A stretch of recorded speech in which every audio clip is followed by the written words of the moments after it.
and learn how to play the YouTube game. You know, YouTube promotes quantity over quality. Look at this. Check this guy out over there.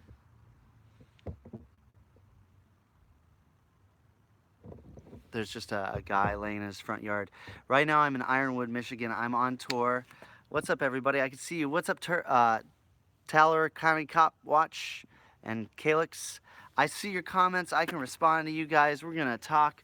I know you guys made it. You know, normally I do this on Sundays. Oh, kid. Good, he's alive. I got worried. There was a man laying down in his front yard over there. And I got worried that, you know, is he gonna get up? No, he's sunbathing. It's great. I'm in Ironwood, Michigan right now, guys. I'm on tour. I'm traveling across the country, doing my magic shows, doing what I love to do, performing my levitation magic, and I have a big show tonight. If you're in northern Wisconsin or the Upper Peninsula of Michigan, come down to Ironwood, Michigan, to the Ironwood Theater. It's the 90th anniversary of the theater, and I'm doing this big magic show.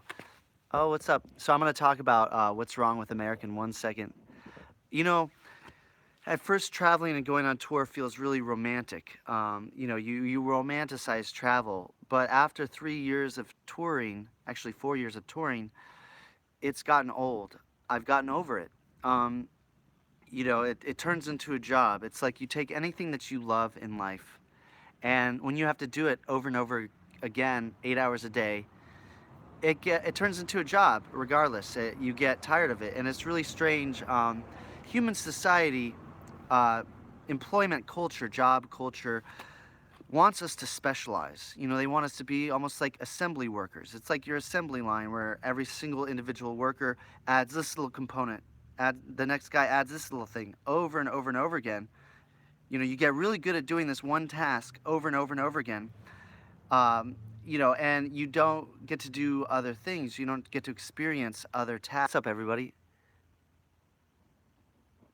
Hey. Oh, what's up, Rab? What's up, MVP? I'm saying what's up, and then I'm going to talk about what is wrong about America. You guys want to hear that? No, America is a really great place. What's up, Chairman Wesker and Nate? I am on tour. I'm on tour right now. I'm going to do a show tonight in Ironwood, Michigan, and then I'm going to Milwaukee, Wisconsin for a show on August 3rd. And then I'm probably going to go down to Tennessee. If you've ever heard of the television show called Pickler and Ben, right? They're going to put me on that show. And then I'm doing the North Texas State Fair. If you guys go to my website, www.specialhead.com, there's my show schedule for my summer tour. I'm also doing shows in the South Dakota State Fair, the Chelan County Fair in Washington State. I'm also doing the Western Tennessee State Fair. I'm going to be doing some shows probably in Portland, Oregon, and Los Angeles. So I hope you guys can actually come out and meet me live. Hey, what's up, Card? Denny? Look, see, right now I'm in Ironwood, Michigan. It's a small town in the Upper Peninsula of Michigan, right on the border of Hurley, Wisconsin. Say Negro. Oh, shoot. Dang it, you tricked me. Tails, you totally tricked me. Oh my gosh, you totally tricked me into saying something bad. Okay, I didn't mean to say that. He said say knee, and then the word grow. You totally tricked me into saying that word that's not socially appropriate. Darn. Oh my gosh, I can't believe that. So, I don't know who this guy is. I think he's Bob Hope or Jimmy Carson or something. He's my old white man. I love you, old white man. He gives me money. He gives me money. I'm relying on the old white man to give me money because I work in his factory. I'm his little small worker in the old white man's factory. So, America's a great place. I love America. I'm happy to be an American. But in the title of this video, there's the first problem with Americans, with America. Is we think that this is the only America, when actually there's North America, there's South America, there's Central America, right? And South Americans consider themselves Americans too. When I did my first study abroad in Bolivia, you know, they'd ask me, where are you from? And I'd say, America. And they'd be like, no, we're also from America, South America, South America. And they corrected me saying, no, you're from the United States of America. So one of the issues behind with just America and media and American people is we are very ethnocentric here in America. Even with the far left liberals, going on campaigns against female circumcision in Africa, I say, who the heck are you? You're like an American. Who the heck are you to tell some other culture in in Africa, that what they're doing is wrong? Like, I know that, like, it seems like it's wrong, female circumcision, but who are you to tell these African people that their culture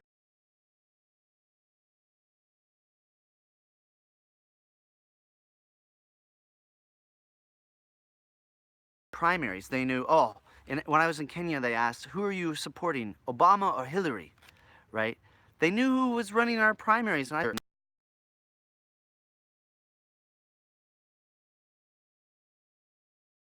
we get mainly American news, American information, and we are very centric to just Americans. We don't really understand what it's like for other people in other parts of the world. President Trump made that comment about the shithole countries, right? And the S-hole nations. And so many conservative people on social media were like, but he's right. They are shitholes. And I'm going to say, no. Where you live is a shithole. Because what is more of a shithole? A place, because I've been to Africa, and I tell you, I've seen the poorest people living off of 50 cents a day that are happier than some rich American in a mansion who has everything that they could possibly want, and that rich American is still addicted to drugs. They have every single toy, every single car that you can buy, right? And they are still not happy. They are addicted to cocaine, whatever, and they are still not happy. Which place is more of a shithole? That mansion with all the toys that you could possibly want, or that poor African living at one with nature that has hardly anything, that is happier than you in your rich mansion?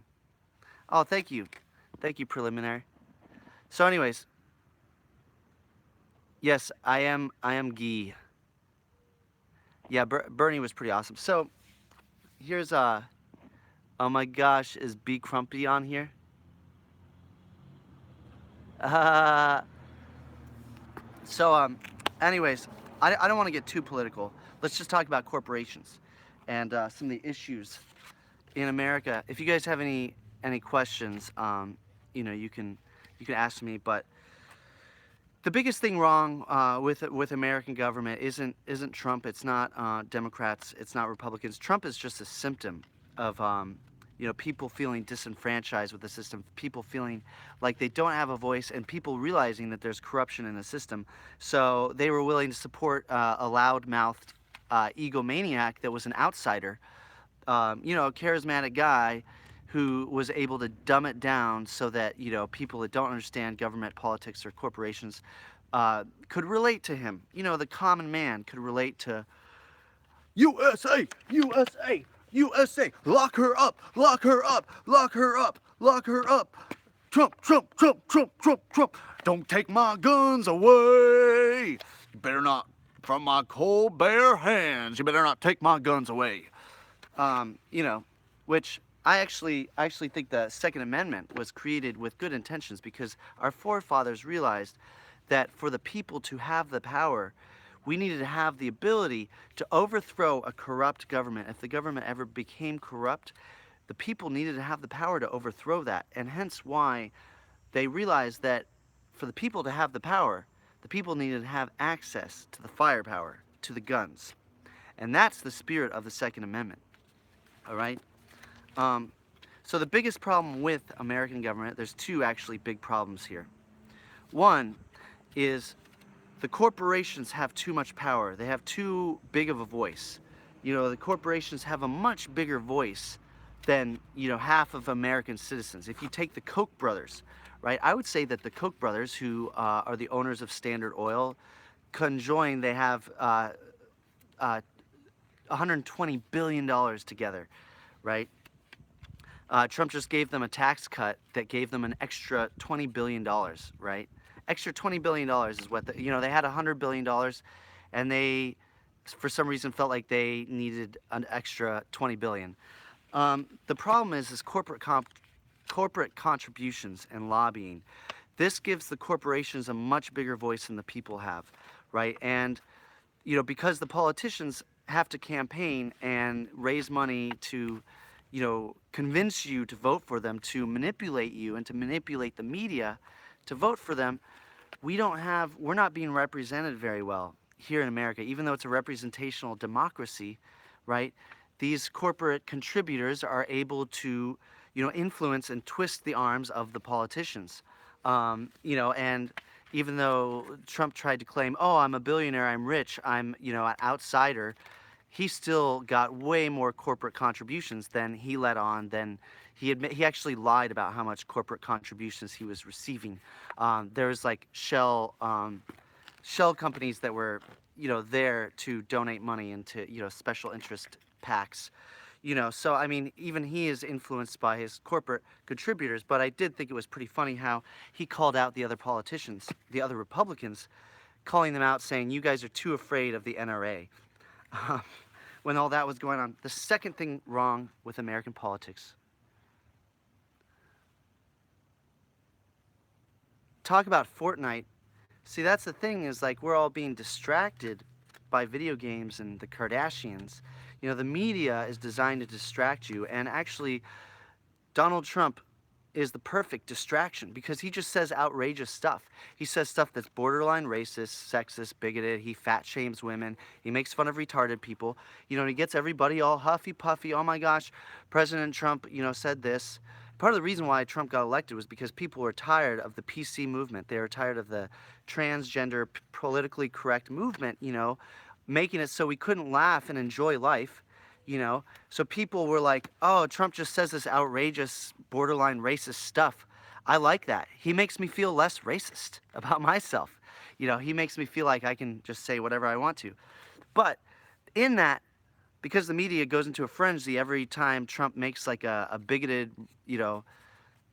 tweet, right when Trump is making those tweets, that's when Congress and the Senate are trying to pass these very destructive bills and initiatives, like taking land away from national monuments, like reducing pollution restrictions on corporations, like reducing the restrictions on banks to be able to loan out money, right?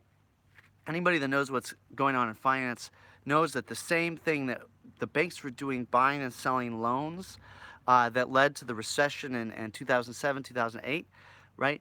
That is going on right now, and there's going to be another housing bubble happen because they're still loosening restrictions on banks to be able to buy and sell and trade the loans, right? So Trump is just a distraction.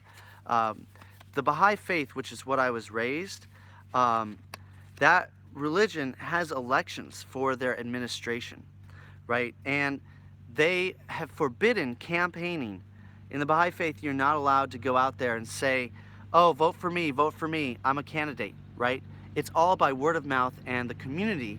And because of that, they can't raise money, and there's no way for corporations, watch, check this out.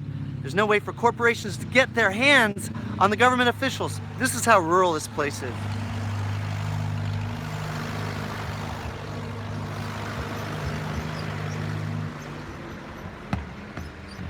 Yeah, rural America, right? We're in rural America. I'm in the northern lands where the Finnish people taught me how to properly say sauna, right? The Finnish, there's a lot of Finnish people up here, Norwegians and Scandinavians. I'm in the Upper Peninsula. Hey, what's up? Yeah, so obviously it's undeniable that human caused global warming is a thing, but because the oil industry and the fossil fuel industry has such a stranglehold on American politics and American government. I mean, the Koch brothers, Standard Oil, these guys are the richest two brothers. They have the most money combined, and they donate the most money to American politics. Because right now, what is happening is technology is advancing to allow renewable resources like solar, wind, hydroelectric power to be cheaper and more efficient than fossil fuels, and they don't pollute. They don't create these externalities of causing global warming or, reducing the air quality. Um, they don't cause these extra problems. And the problem for the big oil companies is they've made these huge investments in oil refineries, pipelines, the drilling process, in all of that. And they've invested huge amounts of infrastructure, and they're still, them and their investors are still expecting to get their ROI, which stands for return on investment. And so they have huge lobbying power to the extent to where they're actually they're scrambling right now because solar power is now 0.06, it's 6 kilowatts, it's 6 cents per kilowatt hour, right? It used to be 35 cents per kilowatt hour, and it was not competitive to your general on the grid electricity from the power plant. But now it's become cheaper. And so because of that, the oil companies, the utility companies have lobbied with the government to make it so it's illegal for you to take your home off the grid. Even if you want to get solar panels on your house, you cannot go off the grid. You cannot disconnect your power, right? You have to remain on the grid and be paying this to the utility companies. And the reason for that is that, well, now that solar power is cheaper and more efficient than being on the grid with your utility, people would obviously want to start disconnecting from their utilities and rely solely on solar power because it's now cheaper. So because of that, and because renewables have become cheaper in general, the energy industry or the fossil fuel industry has now lobbied, giving campaign contributions to the politicians to cause them to enact laws to make it so you will get put in jail for disconnecting from the grid, or you can. Actually, in some states, it's actually illegal to harvest the water that falls on your own property. It's illegal for you to run a gutter off of your house into a barrel and collect rainwater. You don't even own the water that rains on your house. And I mean, that's the big utility companies, which have a monopoly. They're a government regulated monopoly. That's them getting their hands on the politicians. And it's not fair to the American people because we should have an equal vote, right? Every single person should have an equal vote in government. But because of campaign contributions, because of the politicians supporting Citizens United, right? There's unlimited campaign contributions, and the Republicans just moved to make it so that donors don't have to disclose where they're getting their money from when they're donating. It's a freedom of speech issue, but come on, we should know where these politicians are getting their money from, because those are the people that are going to influence them once they're in office. Those are the corporations that are going to be expecting a favor. And I personally want to know if this guy got his money to go on a campaign from Standard Oil. I want to know if he's going to have big special oil interests in mind, right? So you can't go off the grid, and essentially, the big illusion that Republicans have is that they're the party of small government, right? But Trump's tariffs is government intervention, right? Now he's giving subsidies to farmers because he's worried about losing the farmer vote in Middle America. He's subsidizing the farmer. He's essentially giving welfare to the farms in Middle America to solve the problem of them losing tons of money, the soybean farmers losing tons of money because of the tariff war. Right? That's government intervention as well. And the government is intervening to give subsidies to the fossil fuel industry and to, enact laws and regulations to make it harder for the renewable resource industry to compete with the fossil fuel industry. So it's like, basically, that's akin to the government coming in to bail out Blockbuster Video, right? The thing is like, okay, coal is a very inefficient renewable resource, right? The coal industry has been dying, right? And industries die because new technology advances that is able to better compete with that industry, right? Netflix came about, and Blockbuster, the brick and mortar video rental just could not compete with people streaming in their homes. And in the same way, solar power you know, it's more efficient now. The cost has dropped from 35 cents per kilowatt hour to 6 cents per kilowatt hour, and your general power plant is 9 cents per kilowatt hour. So now solar power is cheaper. So the fossil fuels come in and say, hey, help us, help us. We're failing. We need to get our return on investment. Here's campaign contributions. Please make it so that we can compete better with the, you know, with the renewable resource industry. And when the government comes in with the big government interventions, you know, the whole Republicans are small government is an illusion. They come in and they mess with the markets and they make it so that what is a better technology, which is the renewable resources solar panel power, um, they make it so it's harder for them to compete, you know, and in the end, markets should not be affected by government. They shouldn't have the big government come in and say, oh, we're going to bail out Blockbuster because we got campaign contributions from Blockbuster, so we're going to help them out and make it so that they can better compete with Netflix. No, if there's a technology that's not efficient, like coal, if there's an inefficient form of power, form of energy, it should be allowed to die out, you know? And I'm sorry, but like, you know, really that money should go towards re-educating those workers that lost their jobs into being able to go into a new technology, into a new field. You know, it's like, look, we can't fight a war on technology. We can't fight a war on education. You know, we can't fight a war on higher education, on colleges. And I know that like certain politicians want, you know, to fight a war on higher education, and part of that is because, well, you know, once you get college education, it generally tends to affect your voting decisions.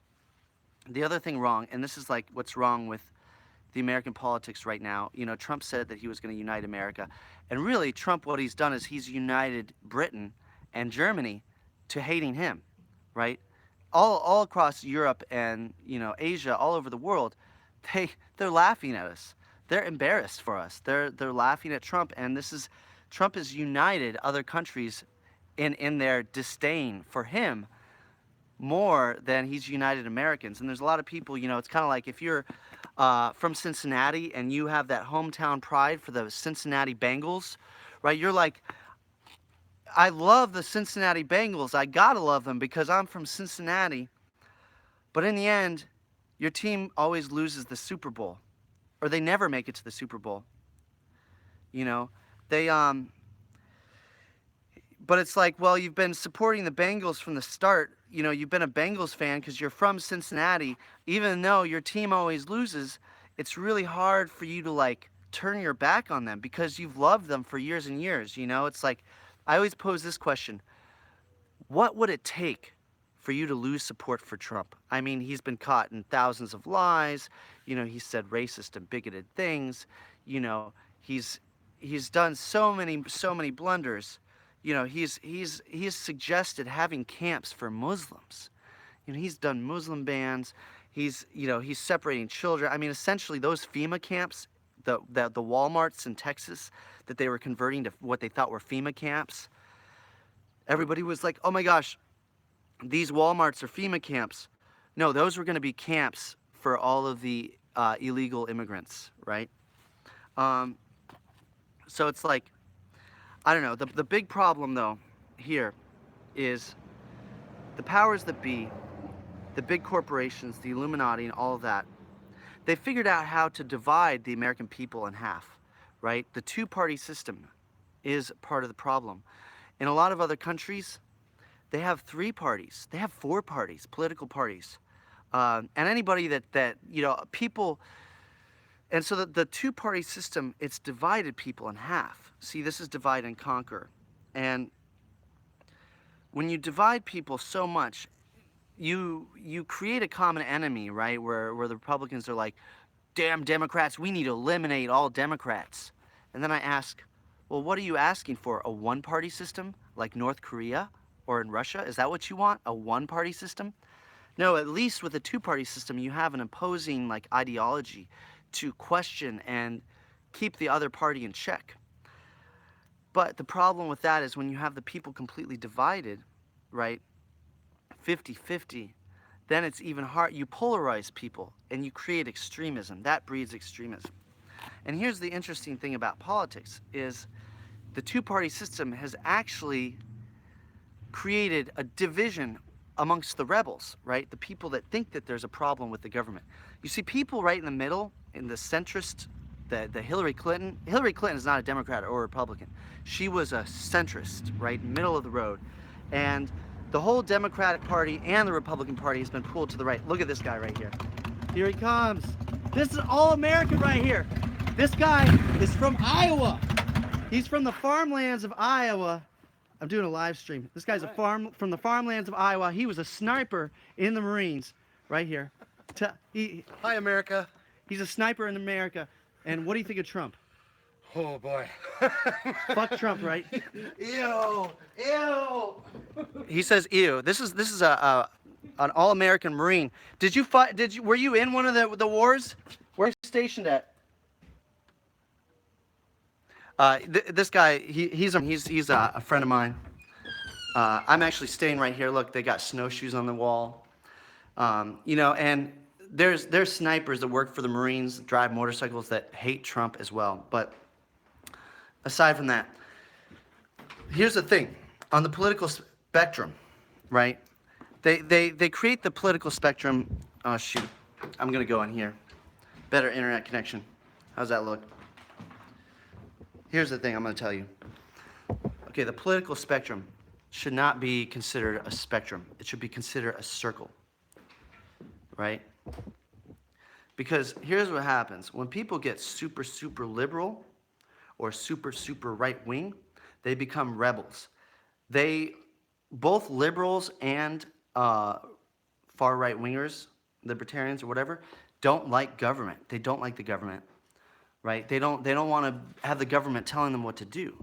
That's the thing, is like the biggest misconception that the political system in America creates is that Republicans are for small government and that Democrats are for big government, right? Republicans are actually for big government when it comes to restricting your moral values, like no gay marriage, no smoking marijuana, no abortions, all this stuff. You know, they want to get into your bedroom and tell you what you can and cannot do. It's Republicans that make sodomy illegal, right? The Democrats are for big government when it comes to restricting corporations and making it so that corporations can't exploit their workers or can't pollute as much as they want. And one of the biggest problems here is corporate greed, right? It's that if corporations can, they will pollute as much as they can because that saves them money to be able to pollute. And then that cost is felt by, that's externalities, that cost is felt by your average person. Just everybody that's not even making a profit by that corporation has to breathe in that air, that pollution. You know, so, I mean, that's where the Democrats are for bigger government and also for helping people out that are more vulnerable, right? Helping out children, more education and things like this. But the problem with the political spectrum is that your ultra left-wing people, your ultra right-wing people are actually anti-government. When people go so far to the left, right, when people are like, you know, what they would call socialists or whatever, you're like activists, you're like left-wing activists, actually become anarchists when they go really, really far to the left, right? That it's not socialism, it's anarchy, right? And anarchy is actually all the way around on the other side of the spectrum, on the right-wing side, because anarchy is the lack of government, right? So that's an interesting thing because I noticed that there's this thing that happens where when people go super left-wing or super right-wing, right, they actually have this common thread of rebellion, right? And when they go all the way around, they can actually go all the way around. So the political spectrum is not a spectrum. It's not a line. It's a circle. It goes all the way around, right? And that's the big problem, that what they've done to create a divide and conquer situation so that the people can never rise up against the corporate powers that have control over the government is that they've divided the rebels in half, right? And you'll see something interesting. If you go to Northern California or Southern Oregon, there's a movement called the State of Jefferson, right? Southern Oregon and Northern California want to secede from their parent states and they want to become their own state called the State of Jefferson. And part of the reason for this is because those states share a lot of industries, logging and marijuana and fishing and stuff like that. But also, there's no big cities in those areas of Northern California and Southern Oregon. So there's no big cities, and they feel like when you're a rural person, you feel this natural disenfranchisement from the big cities, because generally the big cities receive a lot more money from the state and local governments. The big cities are richer. They just have more resources to put into infrastructure, right? And the smaller towns, the rural areas, feel like they're not receiving as much of the benefit from the state. So in the state of Jefferson, there's something very interesting happening where you have the libertarians, the Tea Party guys, and then the liberal hippies coming together and agreeing on the separation, on separating the state of Jefferson. It's a very interesting thing where you have this point where the liberals and the really right-wing people agree on things and come together, right? So, I mean, divide and conquer, it's a very fundamental ideology. And I'll take questions in a second, or comments, but the political spectrum is not it's not a line. But as you see, like, what's going on in politics is like people have really become very divided. And the more divided we are, the less potential we have, the more that we're just going to be fighting amongst ourselves, and the more potential that we have to never be able to revolt and take back the power that should be of the voters back from the corporations. And like I said, the Baha'i Faith has a system where there's no campaigning allowed. There's no corporate lobbying or corporate contributions allowed in their elections. So anyways, they're like lowering taxes for corporations and for the rich people right now. Those tax cuts aren't being felt by the poor or the lower middle class. And it's not fair that your plumber has to pay more taxes than Apple computers, right? Because Apple computers is able to offshore their accounts into the Cayman Islands or some islands in the Caribbean, and they figured out all these tax loopholes to not have to pay any taxes. Why should I have to pay more taxes than this big corporation? That's my question. But see, the problem with corporate structure, and I'm sure you guys know this, is that the corporations don't have a heart, although they're treated as an individual. The corporations, the only thing that motivates and influences the corporations is not some sort of stewardship to the land. It's not some sort of responsibility to planet Earth or to the people of this planet or to the customers. The only people that the corporation has to answer to are the investors. And then the investors have this like hands-off approach. If you trade in the stock market, you just click some buttons and you've invested in that company. But the only thing that investors care about is profit, right? They generally don't care about, if the company is polluting. They would rather the company make more profit and send their factories over to China where they can pollute more and pay their workers nothing, right? So in the end, these corporations, they almost have this attitude, and I know that these corporate CEOs, the Rothschilds and the Koch brothers, have this attitude of greed. They're like, oh, it's human nature to be greedy. It's human nature to be greedy. And if I don't exploit the environment, if I don't exploit these workers and make a profit, somebody else will, and then they will be able to compete better than I will.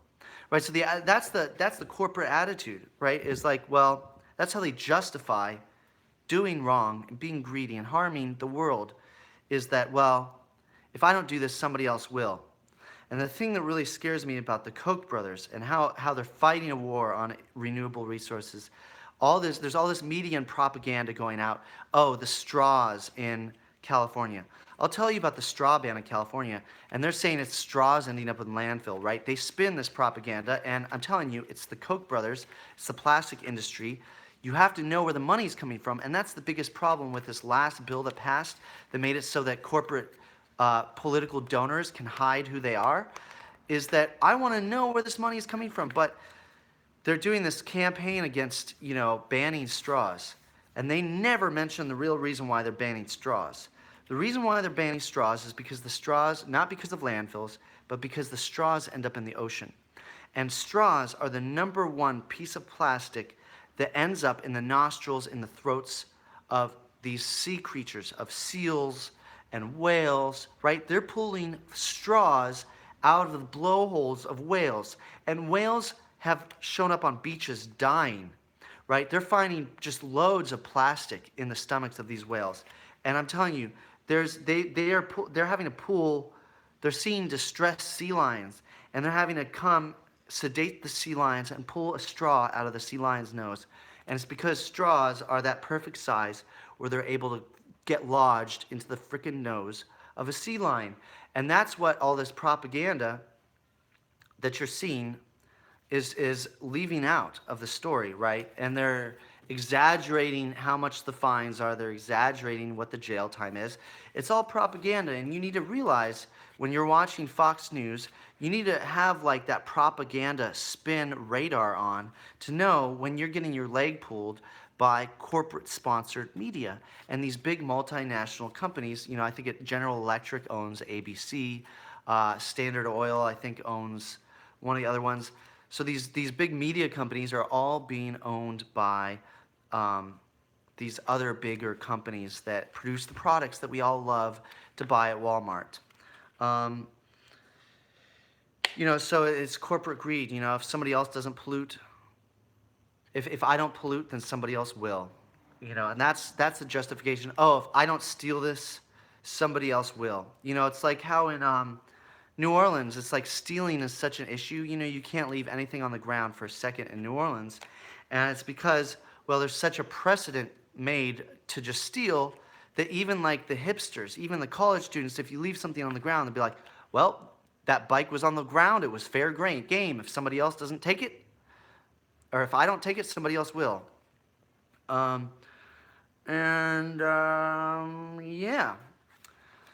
So the thing that worries me about the Koch brothers, and I'm gonna take questions in 1 second.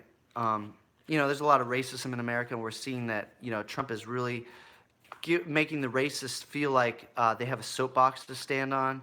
He's really normalizing racism in this country, and sometimes racism, sexism, that could be a distraction, because really, what's really important to the corporate political powers that be is being able to make as much profit as possible. That's what's really going on. Being able to exploit the environment as much as they can to make as much money as they possibly can. You know, the gun manufacturers are who is funding the NRA, and of course they want to make a profit, you know, but they try to make the issues more so about don't take my guns away, or why are gay people trying to get married, or transgender people trying to go to the bathroom, or you have, you know, all these social issues. They tend to kind of like overshadow the economic issues with social issues, because they know that when President Trump says something racist, that everybody's going to get uptight about it, that, you know, they distract everybody with that. What worries me is all these corporate tax cuts and how the Koch brothers gave the Republicans so much money. I mean, the majority, the Koch brothers donated the most money to all the Republicans, right? To Trump and to all the Republicans. Standard Oil, these oil barons. And basically the Republican tax cuts, right? The Koch brothers had about $100 billion. But these new Republican tax cuts are making it so after 4 years, the Koch brothers are going to get an additional $20 billion in tax breaks. $20 billion. They already have $100 billion. What do they need an extra $20 billion for, right? I mean, you can't physically spend $120 billion in the world. If these rich people, if they put that money towards solving all of our environmental problems, towards solving world hunger, we would have a utopia on Earth. But instead, the greedy Koch brothers want to accumulate this money, right? And the thing that scares me is why? Because they want to ensure the survival of their future generations, their legacy. Because you know what that extra $20 billion will give them? The capability to fly rockets to the moon or to Mars and set up colonies there once we completely screw up planet Earth, right? I think that they're trying to amass those fortunes of money because they want to create an exit strategy, because they already realize that, planet Earth is dying, that Mother Nature is dying, and there's going to be a great extinction on planet Earth, and they want to be set up so that their children's children will have the capability to be some of the few that survive, to be some of the few that continue on the human race and propel their genes into the gene pool, because that's basic nature, is survival of the fittest. Get your genes out there. And so, America is very America-centric, very nationalistic. America first. It's like, look, we are a human family, right? We are a human family, and isolationism never worked. I mean, look at North Korea, right? China started to succeed once it opened its borders for trade, right? North Korea never did that, and they fail. They fail all the time. And closed borders isolationism never works, and actually, I studied economics, and I can tell you that economics teaches that actually government intervention in economies creates inefficiencies, right? That it's better for business if the government doesn't put tariffs on it, if they don't screw things up. Actually borders are bad for business. The world would be doing much better economically if there was just no longer any borders, if there was a standardization of currency, if there's a standardization of corporate regulations, right? And corporations need to be stewards of the land. Corporations need to take a certain amount of responsibility. There needs to be a certain amount of accountability put on corporations that they should be held accountable for the destruction that they do to the environment, right? The Koch brothers should be the ones to have to clean up the mess that is global warming, because they're Standard Oil. I mean, they're the ones that are defunding, are trying to stop funding to public transportation. They're fighting a war on public transportation right now. They're trying to make it so that there's fewer trains in the world. Lastly, the last issue, and I just want to come back and I'll answer your questions. I'll look through your comments and read what you guys are going to say. So hang tight there. I'm going to see what you guys are saying. Is the way we design our cities in America is messed up, right? And this comes back to Standard Oil, General Motors, and the auto industry. Is ever since the 50s, we've been designing our cities to be sprawling, suburban sprawl, right? And, McDonald's was successful because the CEO of McDonald's was flying a private airplane over all these new suburbs, and he realized, how the heck are these people out in the suburbs going to get food? How are they going to get their food? I'm going to set up McDonald's out there, right? He saw these tracts of tract homes being set up, and he's like, gosh, there's nothing for these people out here.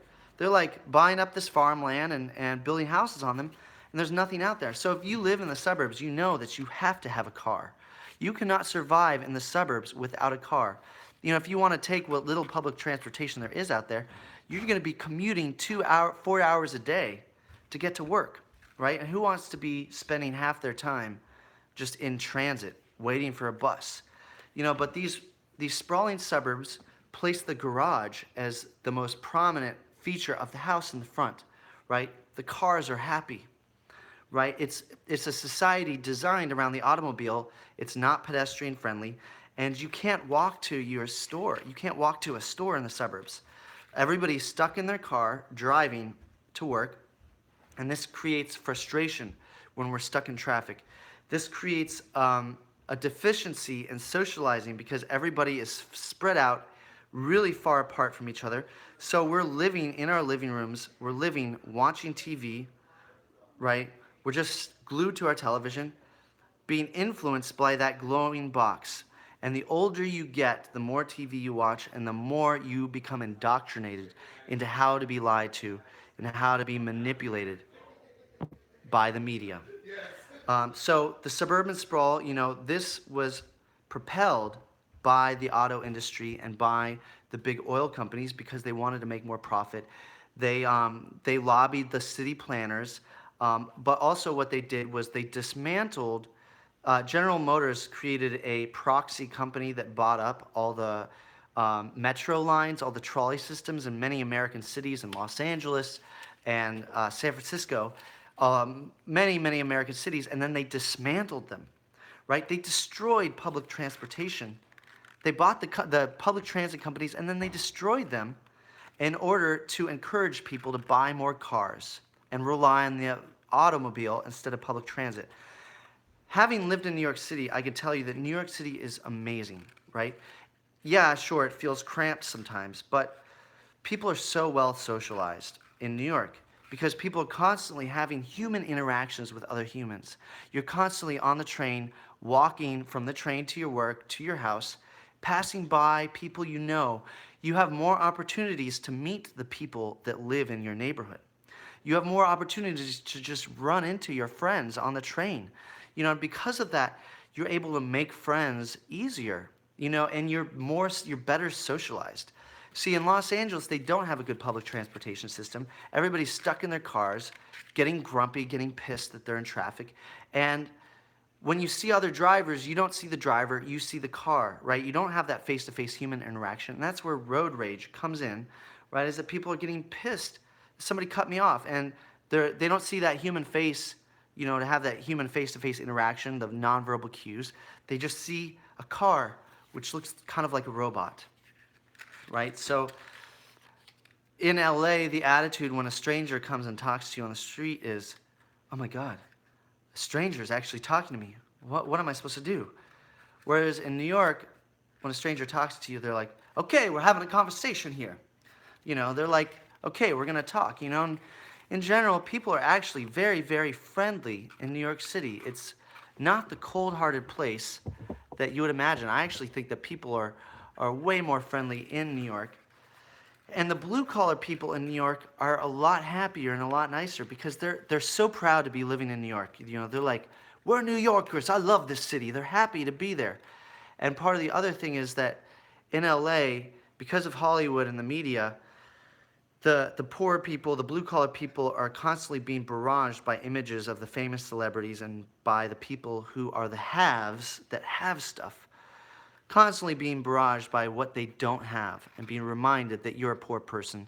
And if you don't have a car in LA, you are poor and you're stuck on the metro. And when you travel on the metro in LA, you're surrounded by a lot of other poor people, right? So the cities in America, it's a problem.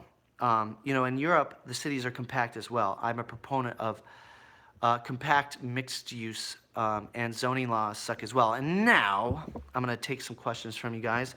I'm going to take a little bit of questions, but first, ask your questions, make your comments now, because right now I'm going to see what you guys had to say. And here is the intro for the time when I give it to you. Oh my gosh. Oh shoot. I didn't know that was going to happen. Everything is going wrong.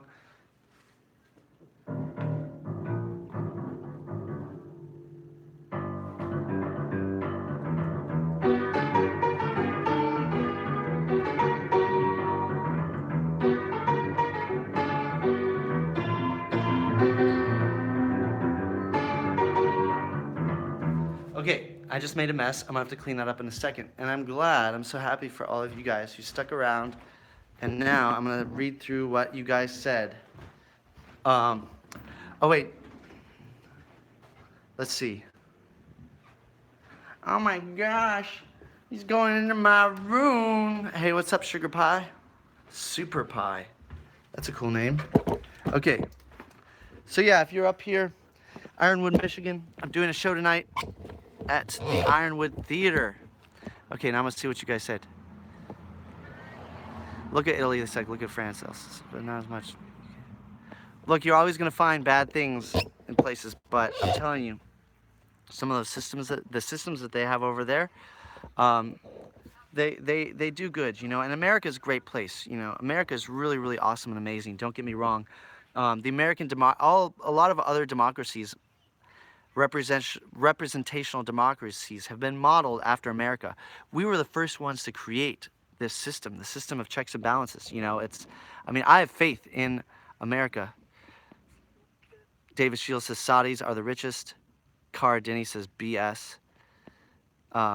Okay, if Germany lost the two big wars, how come they're the ones of the richest countries in the world? Wow, I'll tell you why. Because Germans are smart. Germans are industrious. Germans are hard workers. They're motivated, and there's something about German culture and society where they have a high value on education, right? They always put education first. And that's what pisses me off about the dumbing of America and how these American politicians are saying college is not worth it and we want to decrease funding to education. Screw Betsy DeVos, you know, she's not good. But yeah, and I think also the Germans are also trying to, they're still trying to make up for the Holocaust. They're still trying to apologize.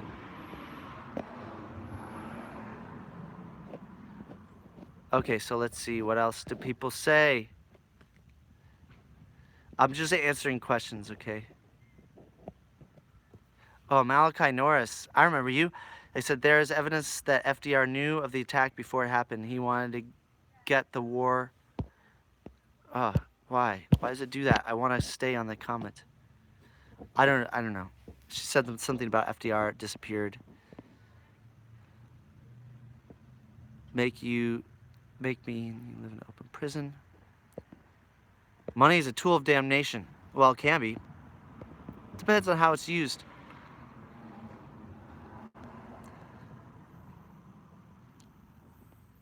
Okay.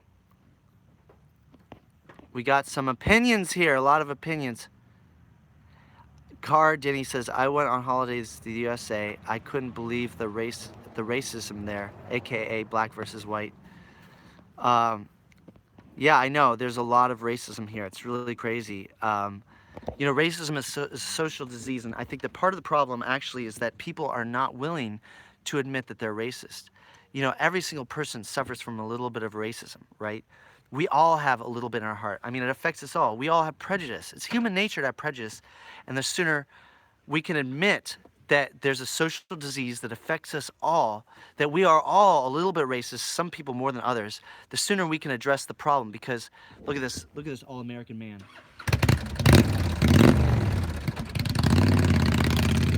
He's, you know, that guy, he was a sniper in the Marines, all-American from a farm in Iowa, and he does not like Donald Trump. So, oh, what was I gonna say? Oh, so, you know, for us to address the problem, to solve the problem, to fix it, we have to admit that there is a problem in the beginning, right? If people are unwilling to admit it, right, they're not going to fix it. It's not going to change. You know, anybody that says, I don't see color, I don't see race, is full of crap. You know, that's a denial that racism even exists. And I guarantee you, anybody that says, I don't see color, blah, blah, blah, they have probably a little bit more racism than you or I. And you know, it's really funny when that movie Black Panther came out, everybody was like, oh my God, did you see Black Panther? It was so awesome. I saw that movie and it was just like a typical like Hollywood superhero movie, except for it had black people and it had a token white guy, right? The only thing I liked that movie for was the fact that, I mean, it was cool. They had good, I loved the music, the soundtrack and stuff, but the plot was too predictable. The thing that I thought was really funny about that movie was it gave me a perspective into how black people must feel when they see every single silly ass Hollywood movie that's mostly white people where they have a token black guy, right? Because this movie, Black Panther, they had a token white guy, right? And the whole time I was going, dang it, why is this token white guy in the movie? He's so stupid. This guy is such a dweeb. You know, and I was like, wow, that must be how black people are feeling when they see all of the movies where there's a token black guy. They probably are like, gosh dang it, token black guy, why are you in this silly movie? So it's funny how everybody was like, oh, did you see Black Panther? It was so awesome, it was so amazing. It was almost like a lot of people were trying to like proclaim that like, I'm not racist, I liked Black Panther. I'm not a racist person because I loved Black Panther, the movie, right? See this guy? He's my old white man. We love you. Mwah. Actually, there's a lot of good people. A lot of good older people. A lot of good younger people. And I know I got political on this page. I'm sorry. You know, if anybody has any extra questions, this phone is about to die and I want to make this under an hour. No, Sir Donkin. you got to get past the it's human nature thing, because that's just a cop out. That's just an excuse. We can rise above our human nature. You know, people look. It's human nature to find young women attractive, right? It's human nature to that, like, back in the day. Look, my great grandma got married when she was 14 years old. Right? Back in the day, people would start having children when they were 14 years old. She had her first baby when she was 14 years old. Because as soon as women started having periods, people's life expectancy back in the day was 40 years. Right? That's how long that was how long they would live for. So you better, once you start having periods, you better start making babies, because you don't have that much time to be making babies. So, naturally, yeah, I mean, there was all these songs about she's only 16, right? Yeah, it's human nature to find 18-year-old women attractive, right? But that doesn't necessarily mean it's right for a 40-year-old to be dating a 17-year-old, does it? Right? Like, yeah, she looks like she's like just about a woman, but see, the thing is about people aging is that now, because we live in much more complex societies, people are growing up slower, right? Now, people, in my opinion, aren't fully adults until they're 21, until they're 22. Because, like, your random 18, 19-year-old, it still kind of acts like a kid, still kind of acts immature. And see, if you go to tribal societies, if you go to the Amazon, right, by the time somebody is 13 years old, they already know everything that they need to know to survive in that society. But in the Western society, in your technologically advanced society, you don't learn to drive a car until you're 16. You don't learn all these things until you're like 22 years old. So it's taking longer for people to learn everything that they need to learn to function in society. I mean, most people don't even know how to pay their taxes until they're like 25 or 26. So because we live in a more complex society, a more complex world, the point at which people are adults has gone to later in age, if that makes sense. So the whole thing of, oh, it's human nature to be racist. It's human nature to be tribal, to have a tribal mentality. I say bullocks to that. I say that that's a cop out, because we as humans can rise above our animalistic nature. Yeah, it's like animalistic. It's like human nature to be selfish. But what makes humans amazing, what makes humans awesome creatures, is that we are able to see beyond our simple human nature of simply eating, sleeping, and reproducing. Right? We're able to see that there's more to life than just our animalistic desires and needs. Right? We're able to strive to create a better world, a better society, and humans are advancing, humans are getting better. One example is, like, parents used to box their children's ears as punishment. Parents would hit their kids in the ear like that to punish them. And thousands of people were going deaf. By adulthood, they were deaf. And then, the doctors and people in government had to start saying, stop boxing your children's ears. They're going deaf, right? Parents never do that as punishment anymore. And there are campaigns to make society a better place. And that's, and I hear, like, conservative people saying, well, people are always going to naturally be tribal, and racism is just natural because people are always going to see another group of people as different and try to stick to their own and stick to their own kind, right? When I was on America's Got Talent, there was a girl from Mississippi that said, I don't know why people think that people from Mississippi are so backwards and racist. We're not racist. And I said to her, now, well, would you ever consider dating a black man? She said, no. Would you ever see a giraffe having sex with an elephant? A giraffe having sex with an elephant? Okay, let me explain something to you. Giraffes and elephants are different animals. Black people and white people are the same animal. Humans. Giraffes have long necks. Elephants have long trunks. Black guys have long dicks. You should give it a try. It might be great. Anyways, now could you imagine if Neanderthals were still alive? I mean, that's like a whole other species of human, right? If Neanderthals were still alive to this day, and mind you, black people are actually the only race that didn't interbreed with Neanderthals. Anybody that's non-black has between 1 and 5% Neanderthal blood. Most white people have between 3 and 5% Neanderthal blood, which is pretty interesting. But could you imagine if there was a species of like other human around? I mean, I don't think we would be able to handle that. If there was like a species of human that was like born naturally less intelligent, right? That would be crazy if Neanderthals were still around. I don't know. No, I'm not saying it. I'm saying that we have the power as humans to rise above it, right? What gives us the potential to go on the grand journey of the human soul is the fact that we are able to see that there's something more, that we can become better than just sleeping, eating, and reproducing, that we can attain something higher spiritually, like loving each other, and that a community that loves and gives and shares with each other is going to be a happier, more peaceful place, is going to be a little bit closer to heaven than a community that's always robbing, stealing, and being selfish towards one another. And that's why I say don't sell yourself short. Hey, thank you guys. You know what? I gotta get started on my show. I gotta get ready. I really appreciate all of your comments, and I'm gonna come out with some new videos coming up. If you want to see my show, my tour details, go onto my website, specialhead.com. There's a show schedule. I really, really appreciate all of your support. You know, this is my first live stream in a while. Like I said, it's been hurting my channel to do live streams now.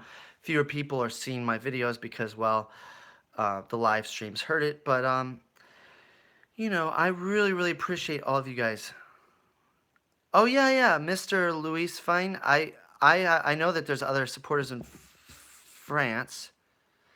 And, I've always wanted to go to Paris and explore the catacombs under Paris. I think that... No, it's not wrong to date younger women. I just think that it's wrong to use age or mental maturity as power over somebody else that you're dating. That's what's wrong. Is if like somebody that's older and rich, starts dating an 18-year-old girl, and she doesn't really know that much about the world, and he uses his power to control her.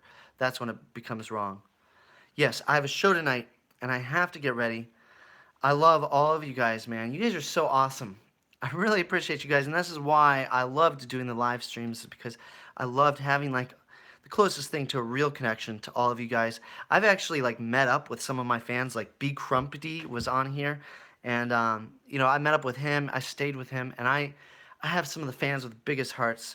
Remember to be all that you can be today, for today. Just be awesome today and create something amazing. Get off the television, get off the video games, and create some art. Create some social interactions. Make a new friend today. You are the beautiful creation that God created you as, because your higher power, your creator, loves you, for who you are. Nothing more, nothing less. There's no boo-boos, no mistakes, no mess-ups, because you are beautiful.